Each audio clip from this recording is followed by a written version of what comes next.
What's the deal, fam? What did I tell y'all? What did I tell y'all? I told y'all what they was gonna do. I already knew what was gonna happen. We about to talk about Riverdale.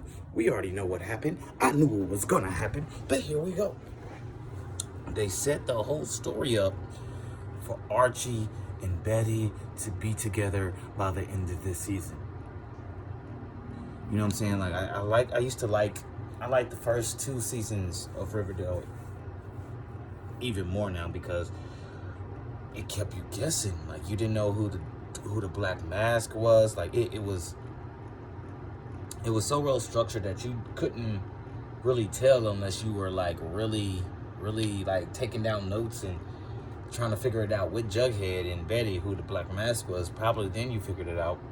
But those first two seasons were magnificent. But this, I can read I don't like it when I can read the series. When I can read what's about to happen.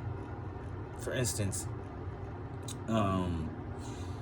last episode I told y'all that they set them up with Veronica being married, Betty having a boyfriend but not really, into nothing. Archie coming back from the army, not really having a girlfriend, and Jughead girlfriend just left him. They set it all up for it to be, basically it's gonna be like this. Ronnie's gonna be pining over Archie because she knows she still had those real feelings for him. So when she finds out that he's been messing with Betty's, there's gonna be a whole little 2-3 week storyline. Jughead, I can see him hurt by that, but I can see them making him just move forward or like just being passive aggressive and depressed about it. Oh yeah, it is what it is. We know you guys liked each other since high school. It was bound to happen sometimes. I can see him using that forte, but I think it's wrong how they did it. Well, not wrong, but yeah, it's wrong. Jughead and Veronica never did anything to hurt Betty or Andrews. So I felt like there was never really, there was really, the pull for them to me came out of nowhere. Because first two seasons, Archie telling her, like, I don't like you like that, you just my best friend. I don't like you like that, you just my best friend. I don't know I forgot what, I think, yeah, they had a gun held to his head, and then he realized that he liked Betty, and then he kissed her twice. First time they told Jughead and them, they went to that hot tub, Veronica kissed Jug, it was all over.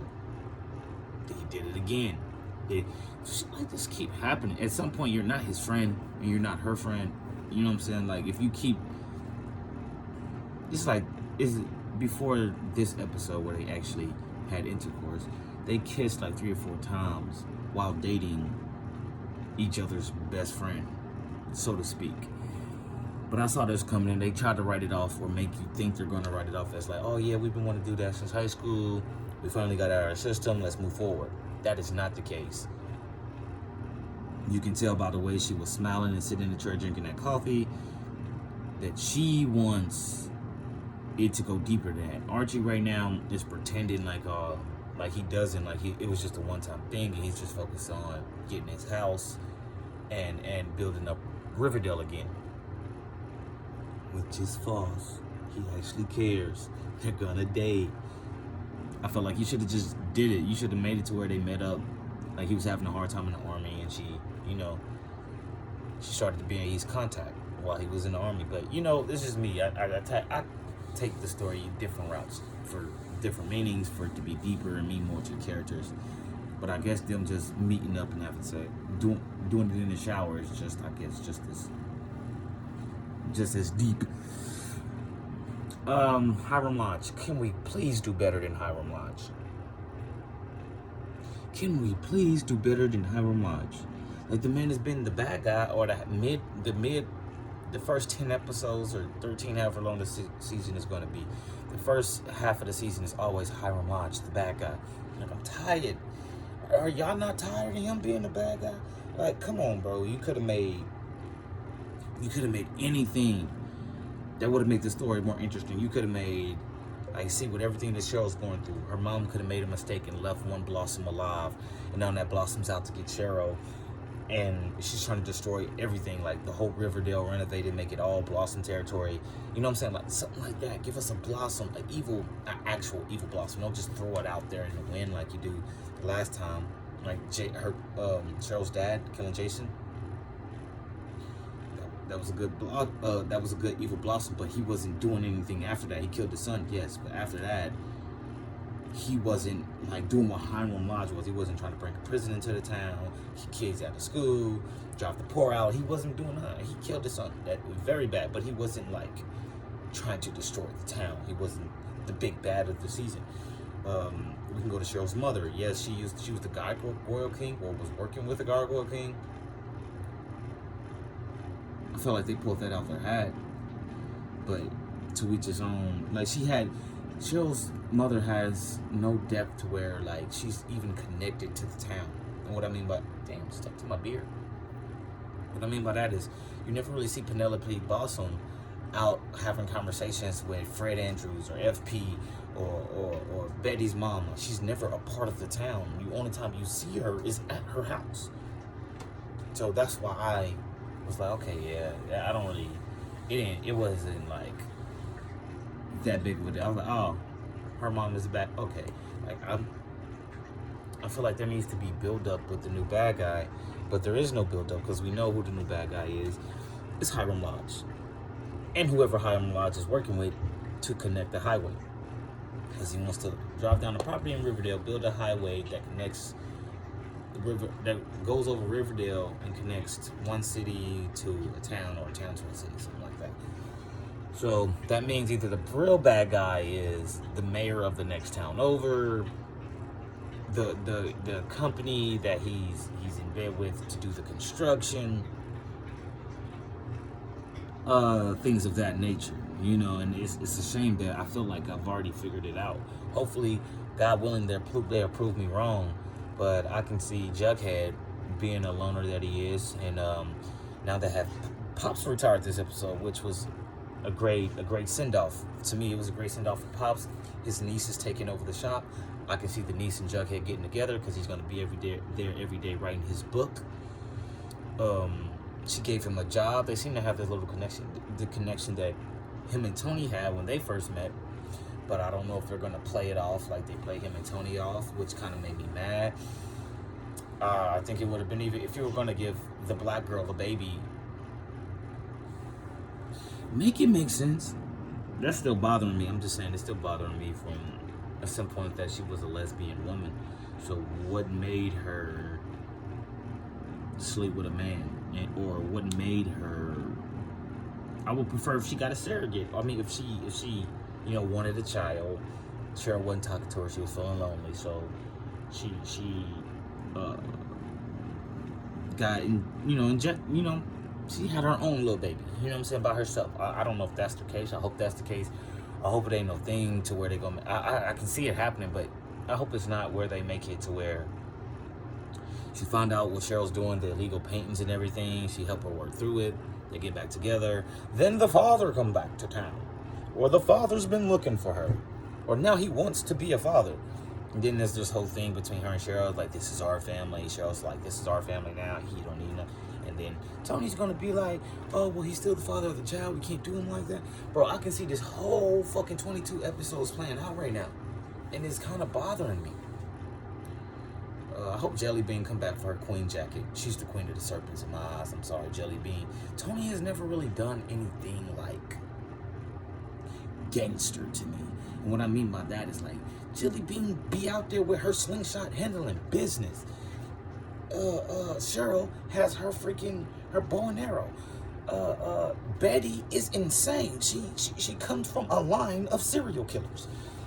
All of them are understandably strong and have their own attributes. Tony is a strong personality, a strong woman, and has strong views. But we have never seen Tony push back against something like the woman that Jughead cut the serpent off of because she wanted the serpents to sell drugs. You know what I'm saying? Cheryl shooting a can off of Jughead's head because her king asked her to, and she's a Deadeye, and she was putting the other two, Fangs and Sweet Pea, putting them in their place. Like, bro, you listen to Jug. He's in charge. He's king. You know, like they all have their different attributes and stuff. Tony has yet to have a defining moment to me to where she's like, yeah, I'm strong. Like she has her moments of insight, but I'm saying like physically strong. There's a time they rescued Cheryl from that hospital, but you know, you wasn't really fighting or making it through something, to my opinion. You went to go rescue somebody. What I mean by that is like Cheryl has been through the death of her brother, getting beat up, beating people up, starting gangs. You know what I'm saying? Betty has been through beating people up, putting people in their place, fighting serial killers, fighting her dad. You know what I'm saying? Like multiple things, layers are going on. And I feel like Archie doesn't need to be the hero of the series anymore. Like we're grown now. This man does not have to be the only hero. Like that's another part that's getting too repetitive. Like Archie is not a superhero. What I mean by that is like the man has no superpowers. He doesn't have a super suit. The man is not a superhero. So it's okay for Jughead to save the day, for him to be the main focus on the back end of the story, which I'm very proud of. Last season for the Stonewall Prep storyline, which is the main storyline that I was actually caring about. I didn't care about Archie not wanting to go to the army and all that. None of that mattered. Jughead's storyline was very intriguing because it was more so of a horror / spy movie where like you don't know what's going on. I really like that. But you remember Archie saved Cheryl, saved Betty, saved Veronica, saved Jug. Like he's always saving. Give that light to Cheryl, my baby Cheryl. Let Cheryl come out hitting people with arrows and save the crew from whoever's trying to take over the town. Let Betty find out her brother's the serial killer. Take him down. I mean, that's what happened, but I'm saying like it was rushed this time. But let Tony, I don't know, at least let her get her weapon of choice, whether it be brass knuckles, a chain. Right now, Tony doesn't even have a weapon of choice unless it's words and intelligence, which she's very good at. But, you know, I just feel like it's time to make Riverdale a whole story. You know, this is kind of the reason why I stopped watching the series of come on, it's coming to me. Sabrina, the Teenage Witch. The reason why I stopped watching Sabrina, the Teenage Witch, bro, it's all about Sabrina. Granted, the story is called Sabrina, but if you ever grew up on a TV show like I did, Zelda, her two aunties are important to the storyline. You know what I'm saying? Henry is important. Her two friends are important. Like everybody, at some point, everybody saves the day, gains powers, you know, has different abilities. Something furthers the story on in exciting ways and new ways. But here it's just evil shit becomes more evil shit. Like, oh, they worship the devil. Now they killed the devil. Now she became the devil. Now she became the devil. So it's just like, okay, I get it. She's the devil. But at what point do we get back to witches and werewolves and warlocks and saving the human race? You know, at this point, it feels inevitable for the show.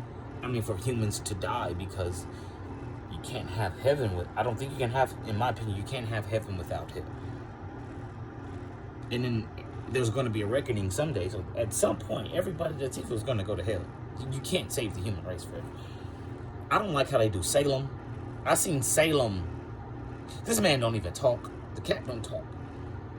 So it's just like, yeah, like, feel like that's why it took me, I think, season 2. I think I finished season 2 and then I stopped because, like, the way they treated Ambrose, Prudence, it's just like, what's the point? Nobody matters in this show but Sabrina.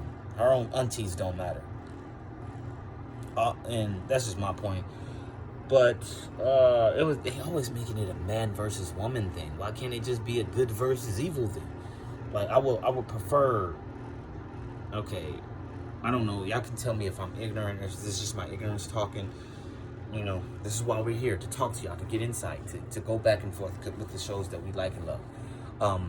What's wrong with making a powerful woman and a powerful man evil, and making a powerful man and a powerful woman good? And they fight it out.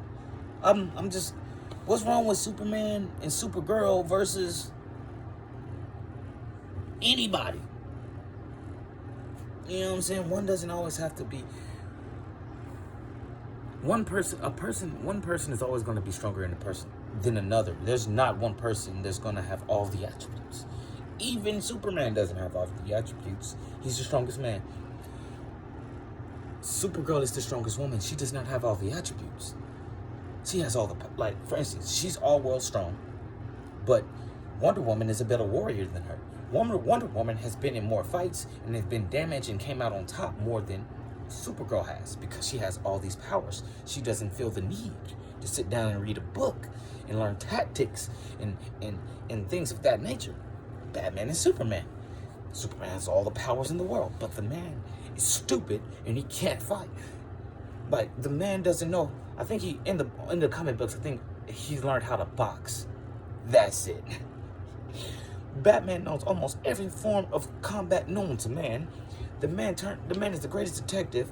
He forced himself to have a photographic memory. He's a tactician, meaning he studied great tacticians like Sun Tzu and things of that nature. So, wow, Superman might have all the physical attributes to win a battle. Bruce Wayne has all the mental attributes to win a battle. No person has all the attributes.